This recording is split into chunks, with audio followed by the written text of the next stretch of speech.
os irmãos vão então abrir suas Bíblias agora. Abram aí no Evangelho de Mateus. Quero ler com vocês aqui um texto de Mateus que me deixa muito feliz hoje. Quero falar um pouquinho a respeito de uma coisa que para mim foi muito caro e eu não tinha ainda falado a respeito disso, mas sempre anunciei que um dia íamos falar sobre isso, que é a parábola do semeador.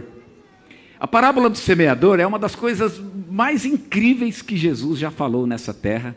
E se eu conseguir transmitir isso para vocês, ou pelo menos um pouco do muito que Deus falou comigo através dessa parábola.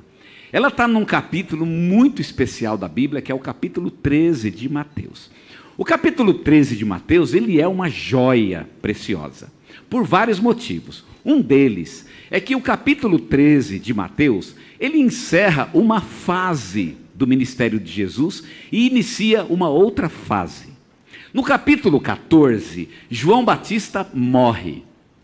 E com a morte de João Batista, o ministério de Jesus ele entra numa outra etapa. Até para os discípulos, a coisa ficou muito séria. Os irmãos estão vindo aqui na nossa igreja e não tem grandes preocupações. Mas se os irmãos soubessem que as pessoas que costumam frequentar a nossa igreja, elas têm o hábito de morrer, talvez os irmãos pensassem duas vezes, E essas pessoas morrem mais cedo, tipo assim, Estão morrendo. E foi mais ou menos o que aconteceu aqui com os discípulos de Jesus. De repente eles sacaram a ideia de que seguir a Jesus poderia custar caro para eles. Poderia custar a vida deles.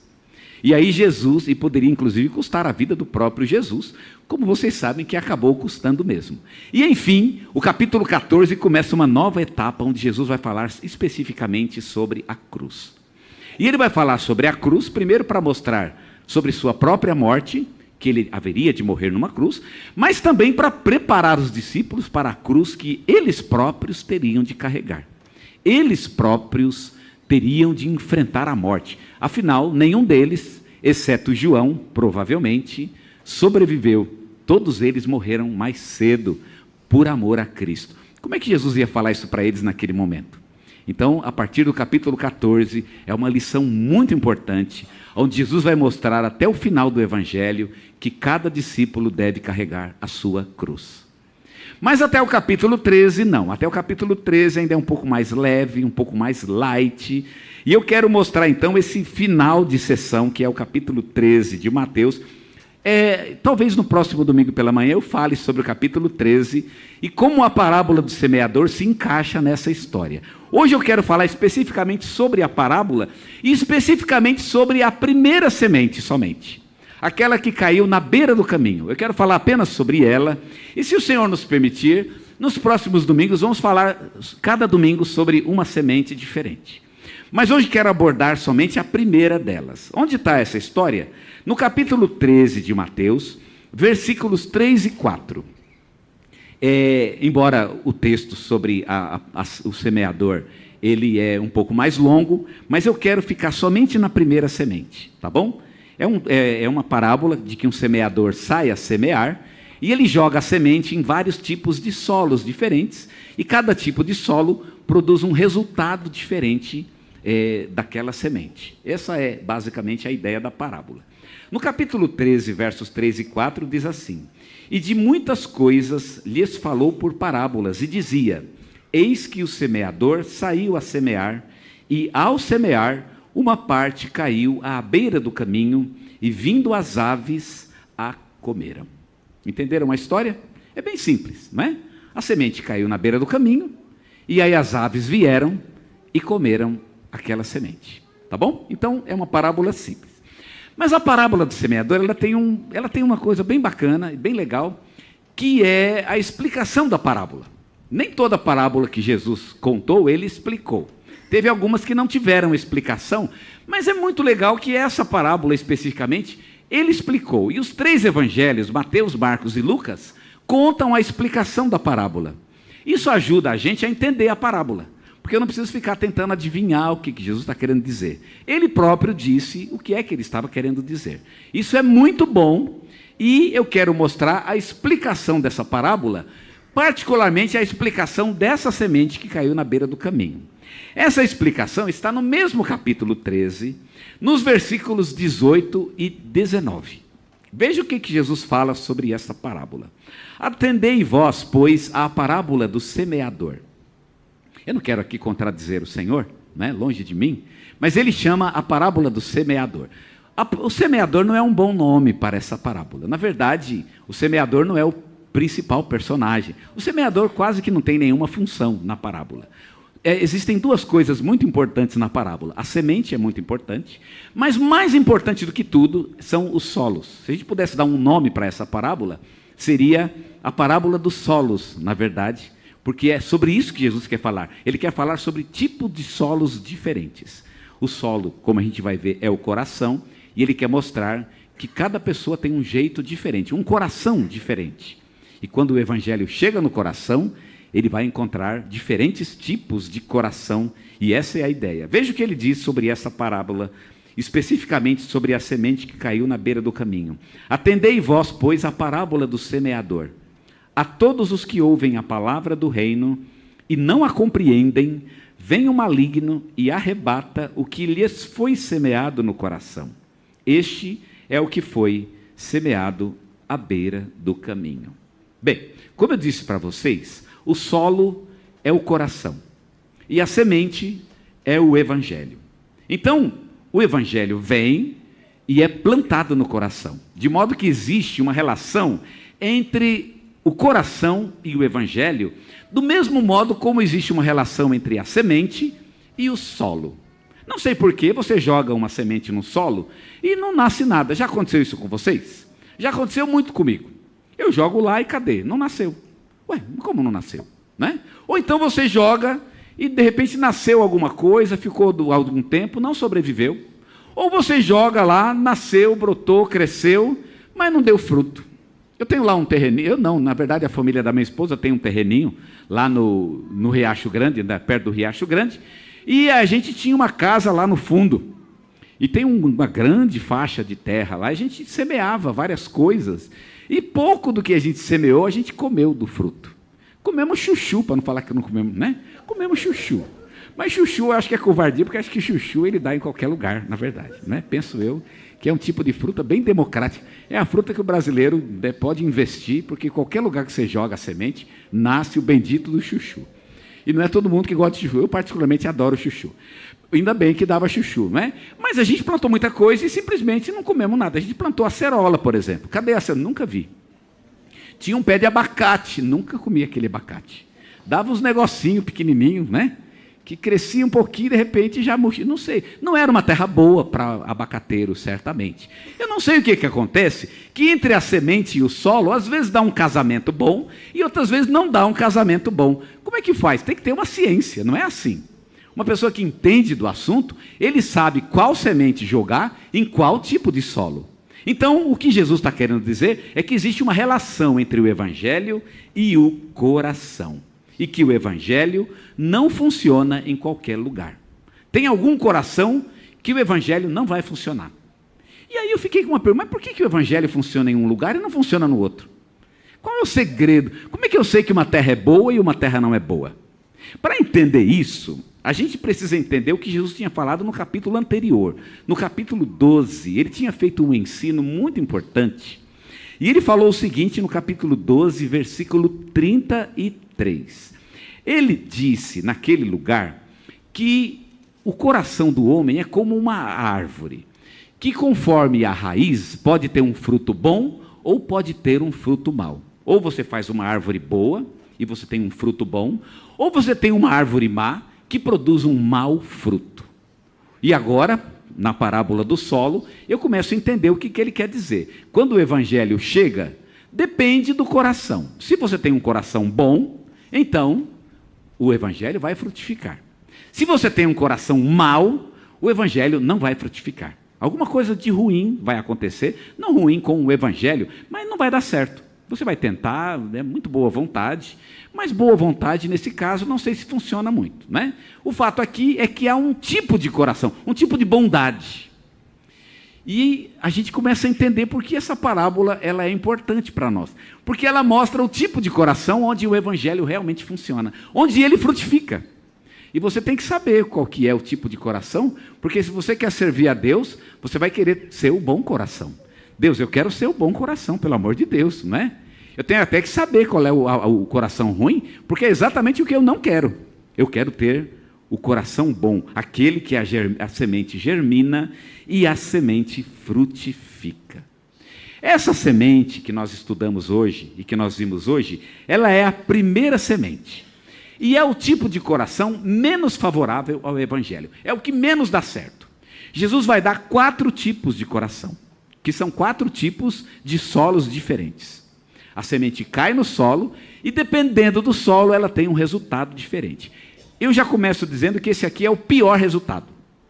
Os outros até que são um pouco melhores. Mas esse é o pior de todos. E vamos começar pelo pior. Jesus quis começar pelo pior. Então hoje eu quero mostrar para vocês o pior tipo de coração onde o Evangelho pode chegar. Qual é o pior?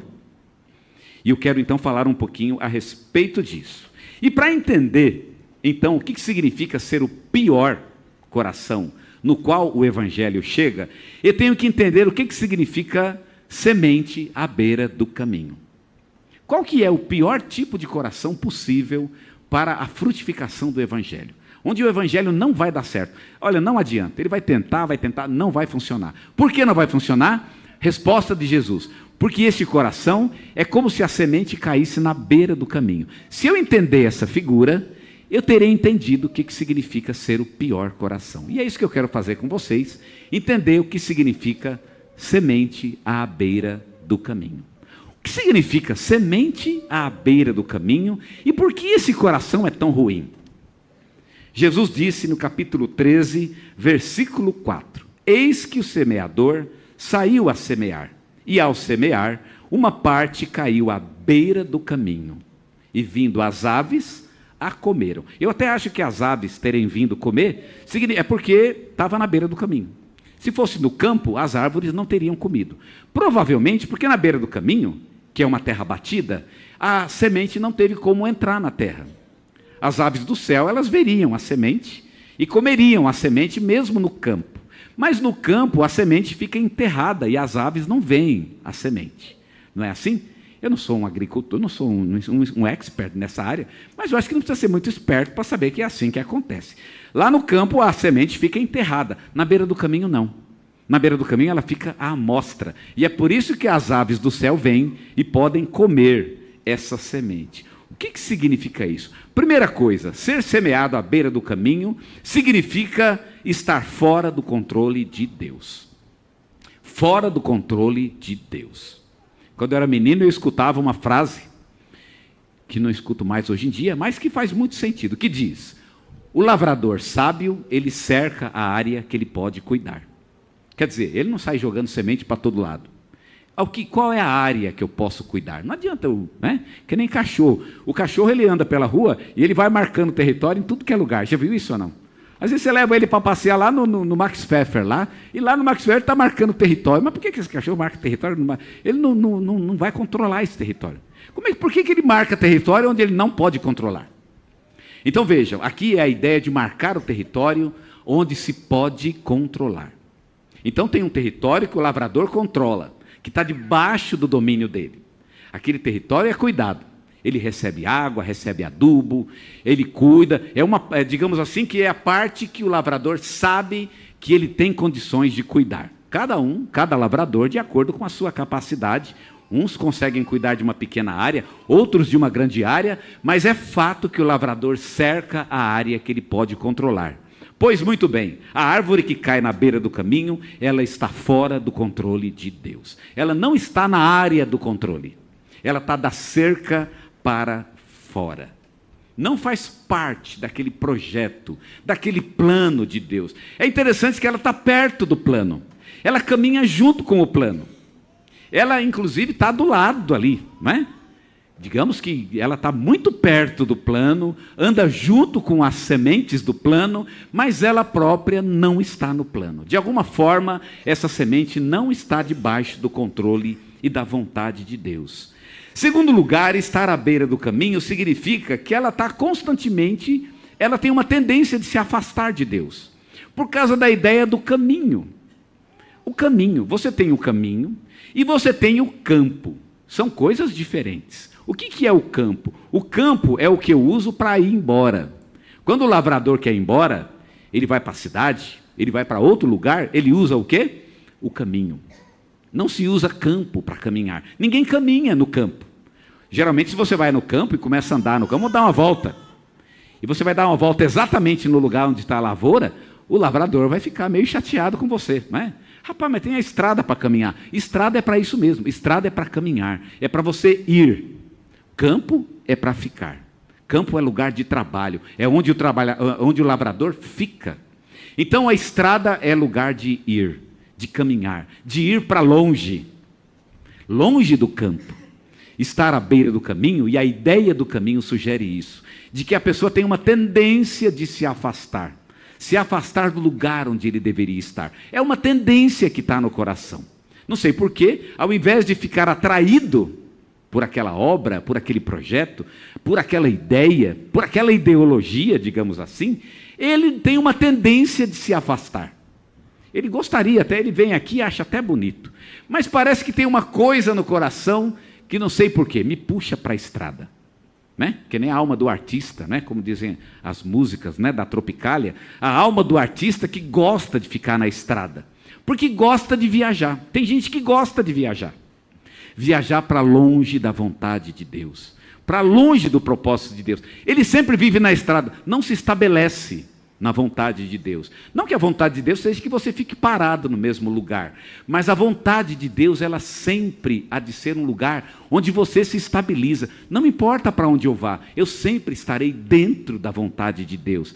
Há um tipo de coração que não tem esse raciocínio.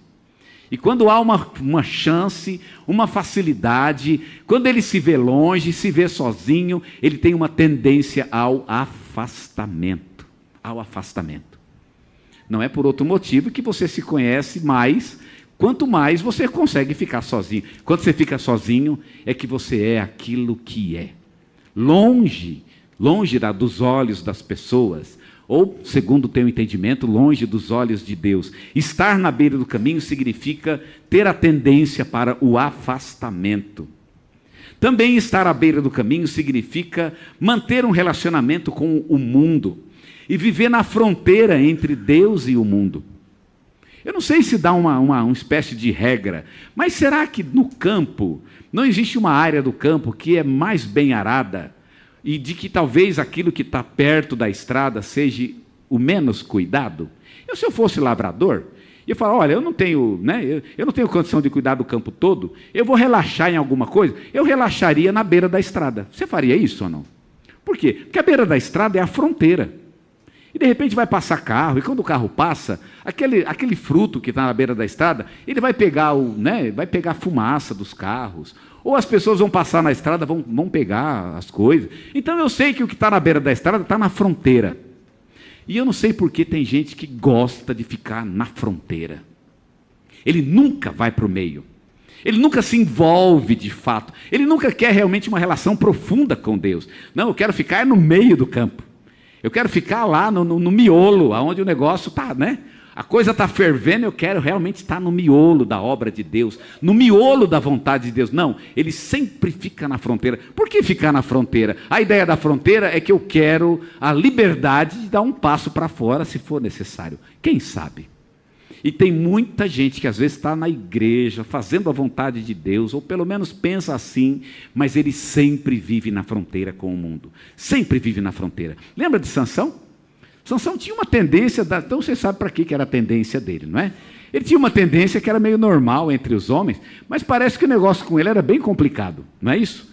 O fato é que Sansão ficou 20 anos julgando Israel. Depois de 20 anos de abstinência, o texto diz simplesmente, ele levantou e foi para a terra dos filisteus. Ele tinha um negócio com a fronteira dos filisteus. Tem crente que gosta de viver na fronteira, e quem vive na fronteira vai cair. É o pensamento de viver na fronteira, de não querer ir mais profundamente no relacionamento com Deus. O que isso tem para mim de fato? Eu quero mais. Eu quero mais. E há pessoas que não têm esse tipo de mentalidade. Ele está sempre na beira do caminho. Estar na beira do caminho é estar na fronteira com o mundo. E quem vive na fronteira com o mundo vai acabar sendo influenciado pelo mundo.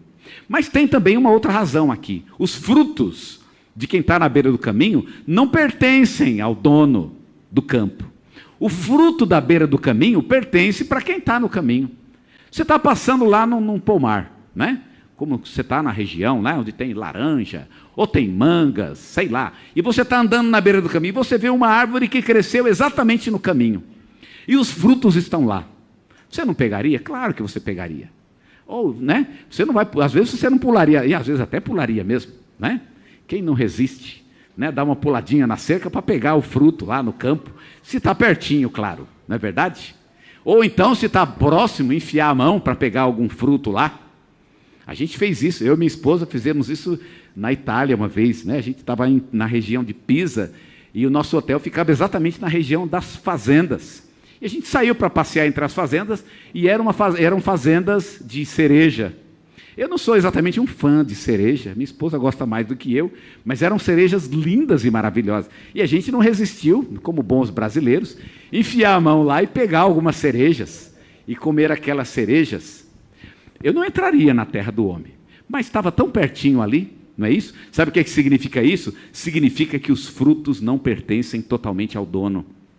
É meio de quem está lá. Eu lembro que havia uma proteção, inclusive.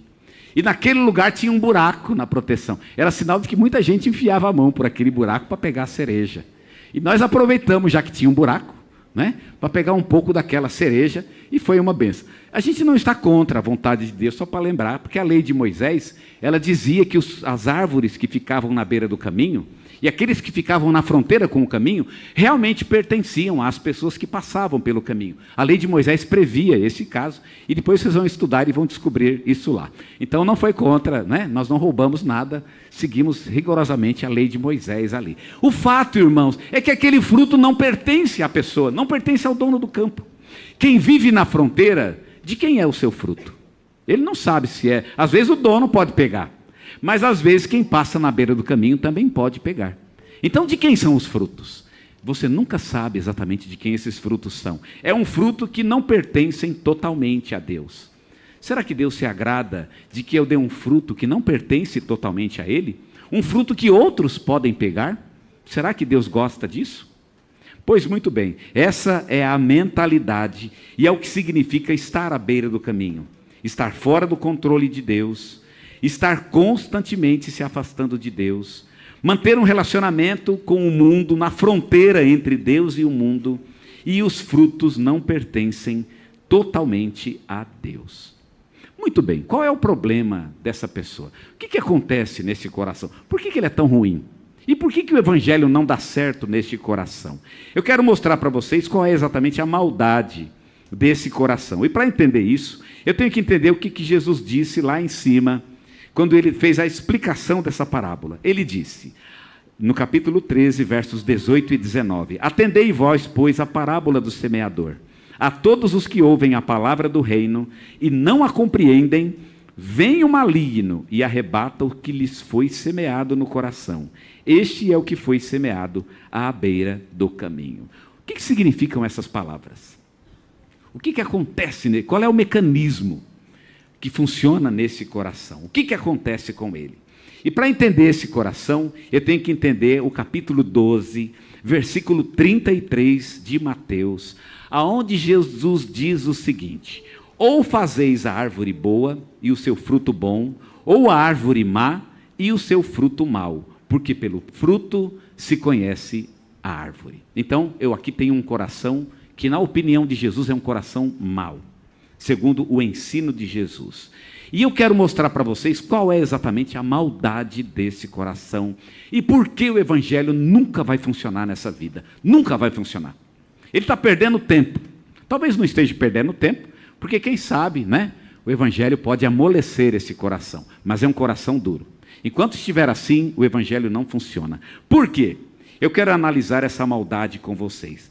Primeira coisa, o diabo tem acesso ao coração dessa pessoa para retirar do coração dela, ou quem sabe até colocar no coração dela coisas más, ou retirar as coisas boas desse coração. Jesus disse, aquele que é semeado à beira do caminho, vem o maligno, lembra a ave do céu vem e come a semente? Jesus disse o que significa a ave do céu, vem o maligno e tira aquilo que Deus semeou. Não, peraí, eu não entendi. Deixa eu ver se eu estou entendendo bem. Deus colocou uma coisa no coração, e o diabo foi lá e tirou aquilo? Peraí, isso é possível? Quer dizer que o diabo entra no coração para tirar uma coisa que Deus colocou? Eu não imaginei que isso fosse possível. Vocês entendem a gravidade do que Jesus está dizendo aqui? Imagina que está sumindo coisa da nossa igreja. Ah, sumiu essa mesa. Sumiu essa estante. Sumiu um instrumento musical. Sumiu uma panela. A diretoria se reuniu e vamos discutir o sumiço das coisas da igreja. Que estratégia vocês assumiriam neste caso? Eu imagino que todo mundo tem a mesma ideia na cabeça. Chama quem tem a chave. Não é assim ou não? Vocês não fariam isso? Quem tem a chave? Porque essas coisas estão guardadas. Estão guardadas com chave. Se está sumindo, quem é o culpado? Quem tem a chave. Eu chamaria quem tem a chave. Tem vários irmãos de nossa igreja que têm chave. Eu chamaria esses irmãos e olharia para eles, coitados, né? Sentados lá, irmãos, está sumindo. E nós estamos desconfiados, é um de vocês. Mas os irmãos juram de pé junto. Mas pastor, não é nós, pelo amor de Deus, a gente jamais faria um negócio desse. Não somos nós. Bem, se não é um de vocês, mas a porta vive fechada. Então, a que conclusão eu chego? Alguém tem acesso a essa chave. Talvez não sejam vocês, mas alguém tem acesso à chave. E agora eu começo a entender o que Jesus está querendo dizer aqui. Quem tem acesso à chave do meu coração? Quem deu para Satanás a chave para ele entrar no coração e tirar do coração aquilo que Deus colocou? Percebe que Jesus está dizendo algo realmente muito grave. É um tipo de coração ao qual Satanás tem acesso. Como é possível que Satanás tenha acesso a um coração? Existe gente assim? E Jesus está dizendo, existe. Existem pessoas cujo coração o diabo tem acesso. Ele pode entrar. Bem, quando eu li esse texto e eu entendi a gravidade do que Jesus está dizendo, irmãos, eu fiquei muito quebrantado. Deus, pelo amor de Deus, eu não. Porque se Satanás tem acesso no meu coração, para tudo. Então tem alguma coisa errada comigo. Vamos parar com essa história agora. Eu quero ter certeza que Satanás não tem acesso, porque Satanás não entra no meu coração. Ele não pode tirar no meu coração e nem colocar no meu coração nada, porque ele não tem acesso, ele não tem chave para isso. A chave do meu coração está na mão de Jesus. Mas esse tipo de coração, não sei porquê, ele deu permissão a Satanás de fazer isso. Ele entrar nesse coração e tirar do coração aquilo que Deus colocou nele. Não é estranho pensar nisso? Esse é um tipo de coração onde Satanás pode entrar. Jesus tinha falado sobre isso. No capítulo 12, versículos 43 até 45, ele já tinha dado uma ideia sobre isso. Ele fala que quando você expulsa o demônio de uma vida, esse demônio sai andando e vai por lugares áridos. E como ele não encontra repouso, ele lembra que naquele coração ele tinha, e vejam vocês, pasmem, ele tinha repouso. O demônio sai e ele não acha lugar. O demônio também tem essa história de ficar cansado. Ele fica cansado de ficar andando por aí. E não acha lugar de repouso. Mas aí ele lembra, peraí, mas naquele coração eu vivia tranquilo. É como se fosse minha própria casa. E o texto diz, ele volta, e quando ele volta, ele leva junto consigo 7 outros, piores do que ele. Que acesso é esse que as pessoas têm com o próprio maligno, de modo que o maligno possa tirar uma coisa que Deus coloca? Irmãos, isso não é possível, eu não acredito que isso seja possível, mas é. Há corações aonde isso acontece. Quem deu essa chave para o diabo? Só pode ter sido a própria pessoa. E agora eu começo a entender por que o evangelho não funciona na vida dessa pessoa. Porque quando Deus coloca uma coisa, Ele dá acesso para que outras coisas entrem. Sabe como é que o diabo começa a ter acesso ao nosso coração? É quando a gente começa a aceitar as coisas que o diabo coloca diante da gente. A gente começa a buscar essas coisas. Não é à toa que essas coisas vão influenciando nossa vida. Teve um homem muito famoso chamado... agora esqueci, famoso, mas eu esqueci o nome, não é?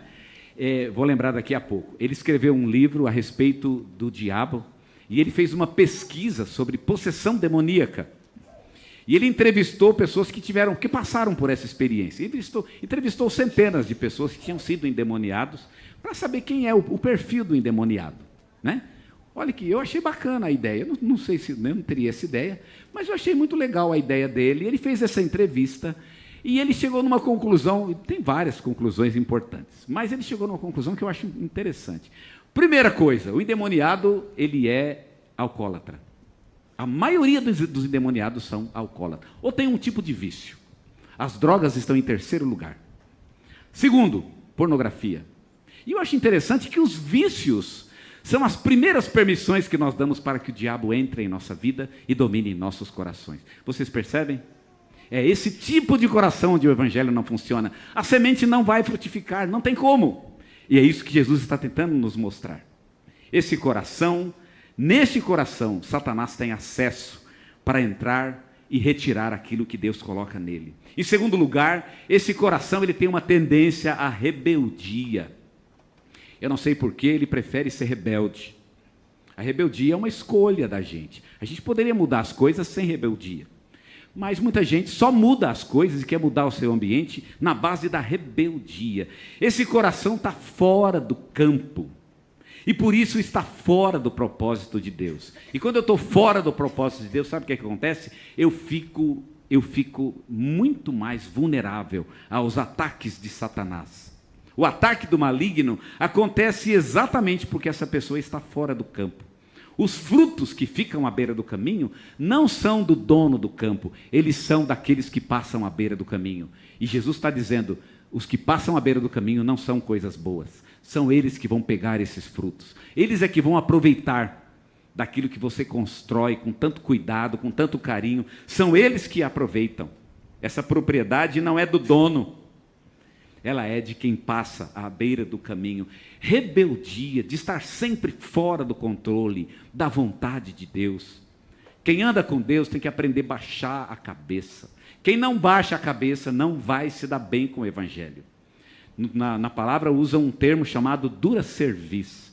A dura cerviz, ela é uma referência à nossa coluna vertebral, que aqui no alto tem a região cervical. Já viu quando a região cervical ela fica meio travada, e aí você fica com a cabeça alta, não é? Significa dura cerviz, quer dizer que a região ela está meio inflamada, e você não consegue baixar a cabeça. Pois é, tem muita gente que não consegue baixar a cabeça para Deus. A pessoa, o coração no qual o evangelho vai dar certo, é aquele que abaixa a cabeça muito facilmente. É aquele que quebranta com facilidade, é aquele que chora com facilidade, é aquele que se arrepende com facilidade, é fácil. É um coração que você chega e fala e ele já se quebra, porque ele já vive quebrado, ele está constantemente quebrado pela palavra de Deus. E por isso ele é moldável, é mole esse coração. O evangelho não funciona em coração duro, em coração de gente que acha que está fazendo o que é certo e vai viver do jeito que quer. E não quer opinião a respeito disso. Muito dificilmente o evangelho vai dar certo nessa vida. É por isso que ele está na beira do caminho. E por fim, esse coração é mau, não apenas porque Satanás tem acesso a ele, e não apenas porque ele é rebelde, mas porque ele é incapaz de compreender a verdade do evangelho. Ele não tem capacidade.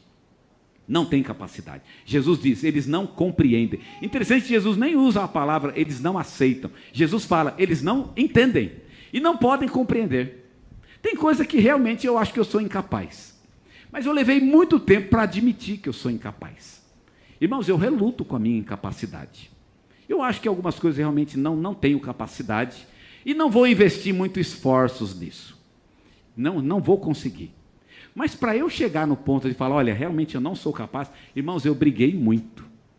E uma das coisas que eu brigo muito com Deus é de que eu não seja incapaz de compreender a verdade do evangelho. Eu quero ter capacidade para isso.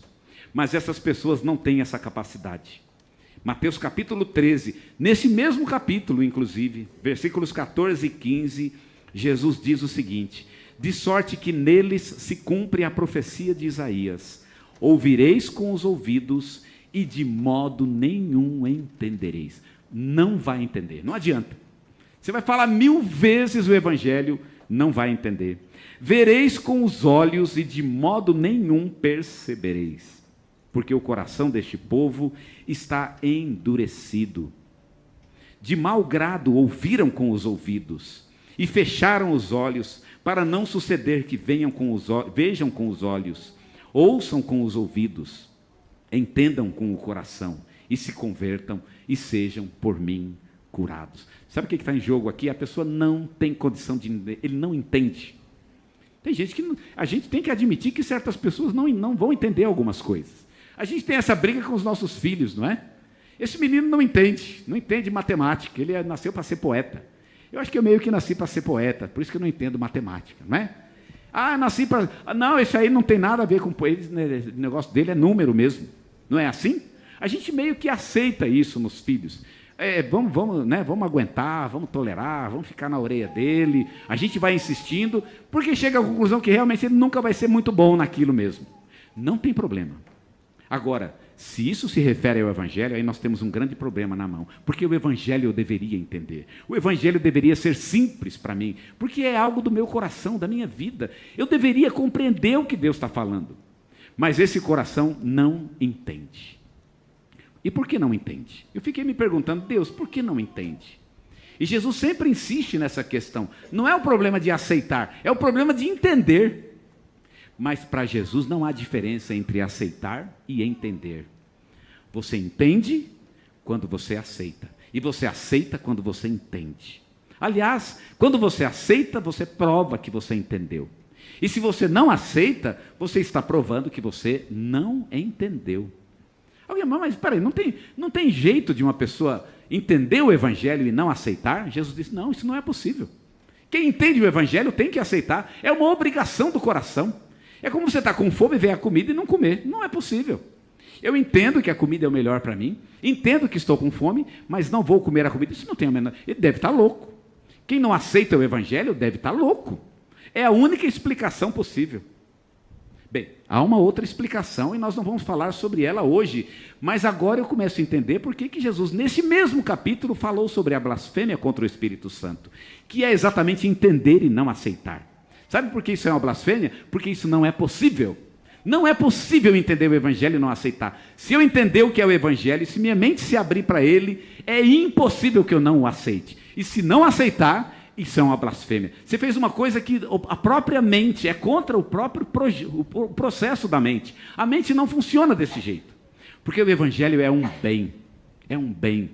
Quem entender, o aceita naturalmente. E por que algumas pessoas não aceitam? Porque realmente não querem, o coração deles está fechado para isso. Porque se de fato entenderem, lembrando aqui da blasfêmia, não é? Se de fato entenderem e não aceitarem, isso chega a ser até uma blasfêmia. É contra toda lógica, toda lógica. Então entender e aceitar é a mesma coisa. É nesse coração o Evangelho realmente não vai funcionar. A semente vai cair, mas ela não vai brotar. E quando eu leio esse texto, eu fico pensando sobre o meu próprio coração. E quero nessa noite fazer uma oração ao Senhor. E que o Senhor, Ele olhe para o meu próprio coração. E que eu me investigue. Será que o meu coração é assim? Será que eu sou do tipo que vive na fronteira? Nunca mergulho de fato na verdade de Deus? Será que o diabo tem acesso ao meu coração? Será que eu estou dando essa permissão? Eu estou dando a chave para ele, para entrar no meu coração? Será que eu estou fazendo isso? Será que eu estou sendo rebelde à verdade de Deus, aquilo que Deus tem colocado diante de mim?